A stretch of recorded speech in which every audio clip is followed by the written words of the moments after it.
Oui, l'Église est toujours doit toujours se réformer, se reformer. C'est toujours important de nous laisser bousculer par la parole de Dieu, nous laisser déranger, remettre en question pour rester qui nous devons être, c'est-à-dire des témoins de cet amour de Dieu, de cet amour qui nous a été si généreusement donné par lui.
Oui, j'y vais. Je n'ai pas honte d'annoncer la bonne nouvelle. En effet, la bonne nouvelle montre ceci. Dieu reconnaît les êtres humains comme justes quand ils croient en lui, et cette foi suffit. Oui, dans les livres saints, on lit « Celui qui croit en Dieu est juste, et ainsi il aura la vie. » Moi, je crois et ça change ma vie. Ça change ma vie, ça m'apporte la joie, etc. Franchement, ça change vraiment quelque chose, je pense. Donc, voilà. Le grand mouvement de la réforme a été un retour à l'écriture. Et cette dynamique peut se résumer dans 5 grandes devises. La première devise, la foi seule. La foi n'est pas un système de dogmes, un ensemble de choses qu'il faut croire. La foi est une confiance, une relation avec Dieu. Et c'est quelque chose qui est très vivant, très dynamique, une relation avec Dieu qui est en même temps le tout autre et en même temps le tout proche. La foi m'a apporté, je pense, la confiance. La confiance dans la vie, la confiance dans ce qu'on entreprend durant toute sa vie, la confiance vis-à-vis des autres et la confiance en soi. C'est lui qu'il ne faut pas le faire, c'est par la grâce. Juste le 8 ? Oui, juste le 8.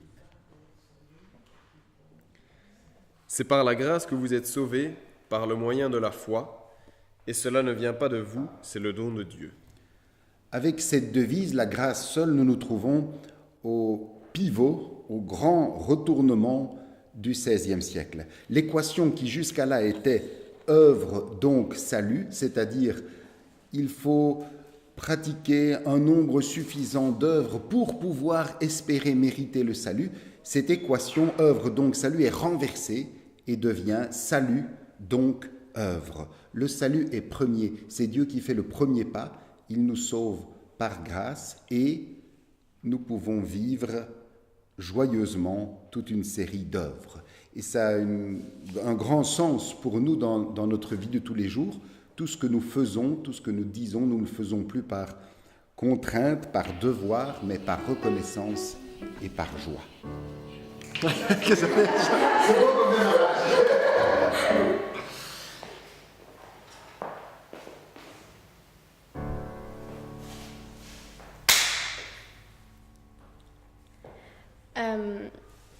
Il y a quelques années d'ici, je n'étais pas chrétienne et je suis d'origine turque et j'ai toujours fait partie de la religion musulmane. Et la foi m'a beaucoup apporté, moralement, mais aussi elle m'a apporté beaucoup d'amis. Et ça m'a permis de grandir et d'avoir une certaine culture. Et je me sens beaucoup beaucoup mieux maintenant et beaucoup plus, je vais dire, mature et j'ai beaucoup plus de culture. Je me sens beaucoup plus moi et ça m'a appris beaucoup de choses.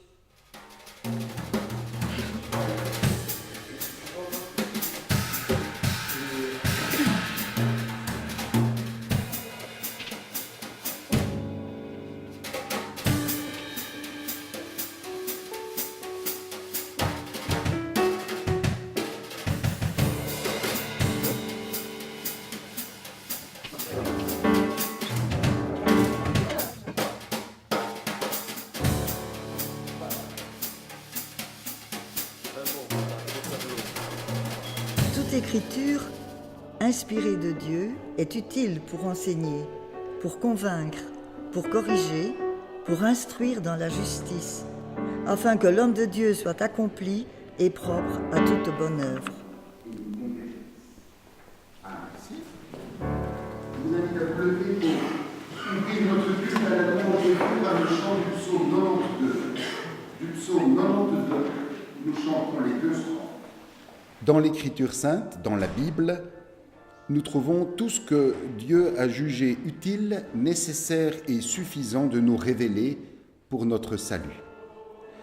Et c'est la grande nouveauté au XVIe siècle. Chacun peut avoir accès à ce message de la Bible en conscience devant Dieu, en demandant à Dieu de l'éclairer par son esprit afin de comprendre le message de la Bible. Et d'ailleurs, le pasteur est appelé en latin minister verbi Dei, ministre, c'est-à-dire serviteur de la parole de Dieu. Son rôle n'est pas de dire ce qu'il faut croire et comment il faut croire.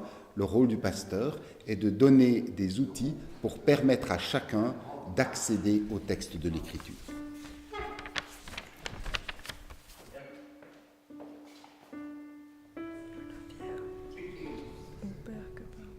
Bon, ok. Jésus lui dit, « Je suis le chemin, la vérité et la vie. Nul ne vient au Père que par moi. » La foi m'a apporté du courage dans toutes les circonstances de ma vie. Et je continue à chercher cela et la paix intérieure que ça m'apporte. C'est la grande nouveauté du christianisme par rapport à un ensemble d'autres traditions religieuses où le but des humains, le but de la religion est de fournir des outils pour arriver à Dieu, pour monter à Dieu, pour accéder à Dieu. Dans le christianisme, c'est Dieu qui vient vers nous en Christ. Dieu en Jésus vient vivre notre vie, il vient se mouiller la chemise, se salir les mains, vivre notre vie. Raison pour laquelle, en revenant au message central de l'Écriture, les réformateurs insistent sur le fait que Jésus est au centre. C'est l'apôtre Paul qui disait d'ailleurs dans l'Épître aux Galates, « Ce n'est plus moi qui vis, c'est Christ qui vit en moi. » J'ai 99 ans. Tous les jours, quand je me lève, je dis mes prières. Je m'adresse tout le temps au Seigneur. Tout ce que je pense, je lui dis. Tout ce que je fais, je lui dis.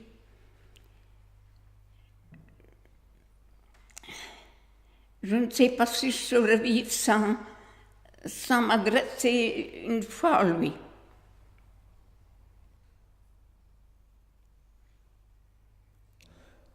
Tout ce que nous faisons, nous essayons de le faire pour la seule gloire de Dieu.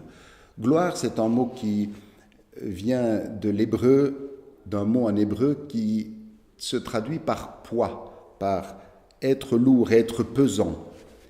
Et c'est une image qui nous permet de comprendre le sens. Qu'est-ce qui a du poids dans ma vie? Est-ce moi ou est-ce Dieu? Rendre gloire à Dieu, c'est rendre à Dieu le poids qu'il doit avoir dans notre vie, la place qu'il doit avoir dans notre vie.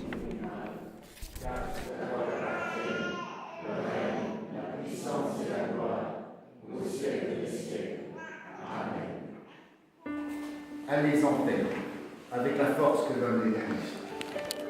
Il persévérait dans l'enseignement des apôtres, dans la communion fraternelle, dans la fraction du pain et dans les prières.